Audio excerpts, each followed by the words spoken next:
ఎల్లుండి ప్రధాని నరేంద్ర మోదీ తెలంగాణ పర్యటనకు రానున్నారు. ఈ నెల 10న హైదరాబాద్ పెరేడ్ గ్రౌండ్స్ లో జరిగే ప్రధాని మోదీ సభకు భారీ ఏర్పాట్లు చేస్తున్నారు. మూడోసారి ప్రధాని అయ్యాక మోదీ తొలిసారిగా హైదరాబాద్ గడ్డపై అడుగు పెడుతుండటంతో అత్యంత ప్రతిష్టాత్మకంగా తీసుకున్న బీజేపీ దీనికోసం జోరుగా ఏర్పాట్లు చేస్తోంది. పెరేడ్ గ్రౌండ్ మొత్తం 1,00,000 మంది కూర్చునేలా ఏర్పాట్లు చేస్తున్నారు. 2 లక్షల మంది సభకు వస్తారని అంచనా వేస్తున్నారు. ఈ నెల 10న జరగబోయే భారీ బహిరంగ సభను విజయవంతం చేయాలని పిలుపునిచ్చారు కేంద్ర మంత్రి కిషన్ రెడ్డి. ఇప్పటికే బీజేపీ నేతలు కలిసి సికింద్రాబాద్ పెరేడ్ గ్రౌండ్స్లో సభ ఏర్పాట్లను పరిశీలించారు.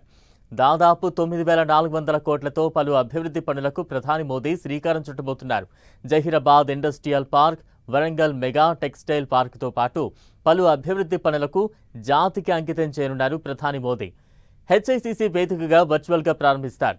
మోదీ సభ కోసం రాష్ట్రం నలువైపుల నుంచి స్పెషల్ ట్రైన్లు ఏర్పాటు చేస్తున్నారు. గద్వాల, ఖమ్మం, సిర్పూర్, కాగజ్నగర్ నుంచి ప్రత్యేక రైళ్లు నడవనున్నాయి. మోదీ సభకు జన సమీకరణ కోసం ఉమ్మడి జిల్లా ఇన్ఛార్జీలుగా ఎంపీలకు బాధ్యతలు అప్పగించింది హైకమాండ్. ఇందులో భాగంగా ఇప్పటికే రాష్ట్ర వ్యాప్తంగా బీజేపీ సన్నాహక సమావేశాలు నిర్వహిస్తోంది.